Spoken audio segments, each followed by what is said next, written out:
In question number 29, we have a few different tasks for each problem. The first task is to figure out the pattern in this tabular format.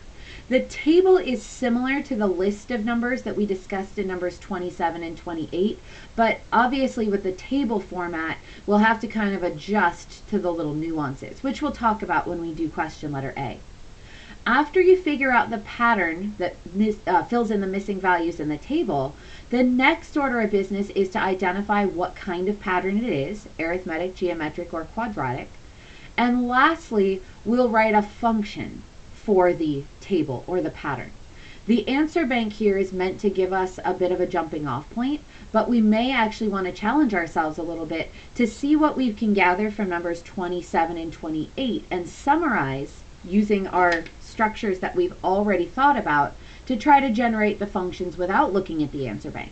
That said, the answer bank and process of elimination is a perfectly reasonable way of figuring out which equation goes with which pattern, so you can kind of do this however you'd like. We'll do together, though, question letter A in this video, and you'll use question letter A to help you answer the rest of the questions in this set. In question letter A, the first thing to note is the structure of this table. As I mentioned, it's a little bit different than the fill-in-the-blank exercises you did in 27 and 28, but here's one important crossover or similarity that's worth keeping in mind. N is still what we refer to as the term number, which means that 0 is going to be considered the initial value. That's the 0th term or starter term. And is 1 would be the first term, and 2 would be the second term, and 3 would be the third term, and 4 would be the fourth term, and 5 would be the fifth term. So right now what I can infer is that the term number just tells me where I am in the sequence, but the actual values of the numbers in the sequence are the T of n row. So the T of n is basically like what you would have seen in the blanks in those spaces in number 27 or 28. So almost think of each little divider in the table as a comma, and think of this very similarly to the list of numbers that you were doing in the previous question. So I don't know anything about this sequence. I don't know anything about the nature of this pattern. So I'm left to my own devices in a way to sort of troubleshoot a bit. I have either an arithmetic or a geometric pattern, or possibly a quadratic pattern, and I'm going to have to kind of think about this for a second.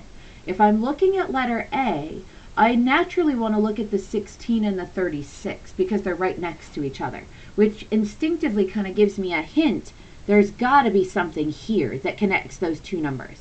16 plus 20 is 36, but if I go backwards and subtract 20, I'd have negative 4. Subtract 20 again, I'd have negative 24. That doesn't make sense with the 0. So I can probably infer that it's not arithmetic because I can't think of any easy numbers in order to make this arithmetically connect. Now, if it's not arithmetic, perhaps it's geometric, which means 16 times something would be 36. Now, I can't think of any integers off the top of my head, and if we want to think about non-integer values, perhaps a calculator might help. If I think about the ratio, 36 to 16, the ratio is 2.25, which implies that 16 times 2.25, would give me 36. So now I'm considering, what about that possibility? What if I was multiplying by 2.25 to make the pattern work? If it's geometric, then I know at least that would be my multiplier. But again, let's see if we can use common sense. If the pattern is multiply by 2.25, 16 divided by 2.25 should give me the term before. Ugly, but okay. And if I divide by 2.25 again, that's not 0. And the pattern should be able to go backwards. So that's tipping me off that it couldn't be geometric either, because I can't multiply by a consistent number to go both ways in this pattern. So it must be quadratic. That's my only solution here. It must be quadratic. So since quadratics don't have too many options here, I certainly don't want to just guess blindly, and I'm going to take advantage of this answer bank. I can spot two quadratic structures in this answer bank. 1/2 n squared looks like it's a possibility, and 4n squared looks like it's a possibility, because those are both quadratic in nature. Quadratic are things with squares. Now, if I'm looking at the pattern, remembering that n is the term number, I can look at and infer that if I plugged in a number for n, the answer should come out to be the actual value of that number in the sequence. So I'm looking at these two possibilities and thinking, well, 1/2 makes things kind of small. Multiplying by 4 makes things a little bit bigger. My instinct is to just try something like 2. If I plugged in 2 squared in this equation would be 4. Half of 4 is 2. No, that couldn't work. I'm supposed to get 16. So if I take the 2 and plug it into this other possibility, 2 squared is 4. 4 times 4 is 16. It looks like we might have found it. Now I can double check to make sure it works with 3. If I plug in 3, 3 squared is 9. 9 times 4 is 36. Yep, that works too. It works with 0, because 0 squared times 4 is 0. It looks like we can confirm. This is indeed quadratic, and that equation, 4n squared, is definitely the one that works. Now, in the situation, or in the event that we have a quadratic pattern, the answer bank is going to come in very handy, because the quadratic pattern is one where we didn't really have a formula to follow, and it's not as easy to see the connections between the terms. So in this case, you'll notice I'm actually almost doing the problem in reverse of what I should have done. Now that I know the function, it's going to be easier for me to fill in the missing terms. For example, when n is 1, 1 squared is 1 times 4 is 4. If n is 4, 4 squared is 16. 16 times 4 is 64. And if n is 5, 5 squared is 25 times 4 is 100. So if you kind of got it in your head that you should always do all of the problems table first, then function, try to be flexible. Because if you don't really have a familiar structure in the table, don't force it. Try to find a function first and then work through the table. The reason I'm saying that, though, is because in some patterns where it might be more obviously arithmetic or obviously geometric, you might be able to do the table first and find the function later. And letter C might be a good example of that. I'm looking at letter C, seeing this connection from a 2 to something to -2 to something to -8. And that's not a very big space between numbers, so that's tipping me off I must be dealing with something that grows pretty slowly. Squaring something makes numbers get very big. Like think about 5 squared. 5 squared is 25. That's significantly bigger than where I started. So I'm looking at this kind of small growth and thinking to myself, I wonder if this is arithmetic, because small growth is usually just small additions or small subtractions.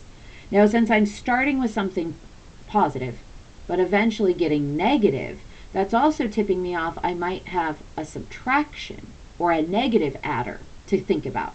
So I'm taking a second to think about this and just kind of guessing. Like, well, what if I subtracted, say, a nice small number like 2? 2 minus 2 would be 0. And you'll notice I'm hypothesizing, so I'm writing really lightly here, just to see if I'm right. If I'm right, then I'll darken in these numbers. And if I'm not, then I can easily erase them and make some adjustments. So let's see, 2 minus 2 would be 0. 0 minus 2 is -2. So far, so good. -2 minus 2 would be -4. -4 minus 2 would be -6. -6 minus 2 is -8. So sure enough, it does look like I found the pattern.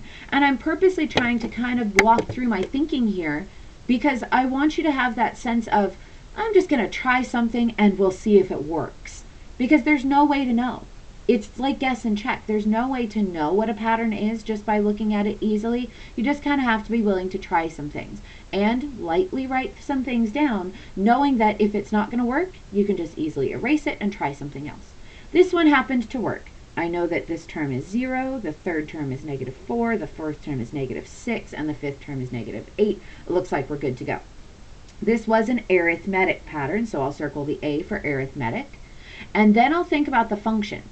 Now, since this is a traditional structure for us, arithmetic patterns are patterns we've seen before, I'm going to try to mimic the arithmetic structure and write my own equation without peeking at the answer bank quite yet. If I start with T of n equals, which is customary at this point, the initial is the 0 term. So remember, initial value is still what we're calling the 0 term in the table. It's a little weird to think of the initial as the 0 and not the first sometimes, but initial is always the 0 term. That is 100% true. So if the initial value is the actual number in the sequence, then the initial value is 2. Notice the 0 is just telling you the position you are in the sequence. We're at the 0th term, but the term itself is 2. So the initial value is 2. Since we have a subtracting pattern, I'm going to use a minus sign for my adder. And since we're subtracting 2 specifically, I'll call it minus 2n. Remember, it's a normal size n, not an exponent n, because it's arithmetic. Now, for the sake of reference, I'm just going to quickly look back, and sure enough, in my answer bank, 2 minus 2n is a legitimate option. So I can safely cross that out, knowing that I've used it. All of these will match perfectly 1 to 1, so for that matter, I can also cross out 4n squared, because I've used that as well. If the process of elimination helps you for the remaining questions, definitely feel free to use it, especially if by the end you only have one obvious choice left.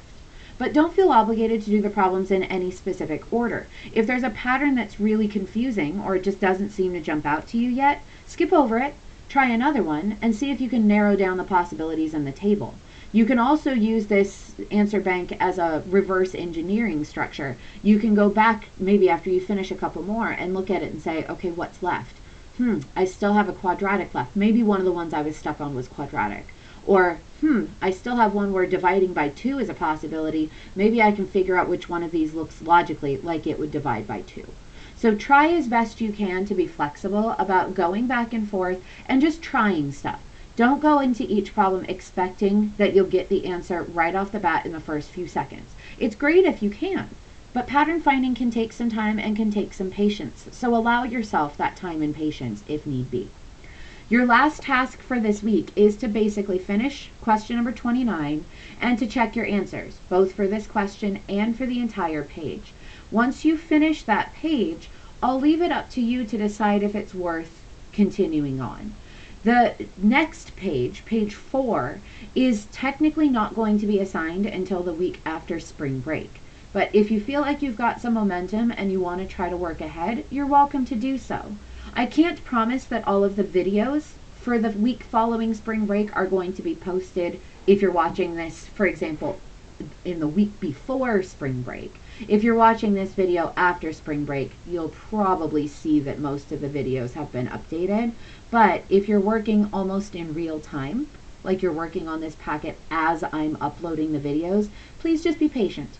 I'll get the videos recorded and posted as quickly as I can, and I'll try to get ahead for those of us who feel like we want to try on our own.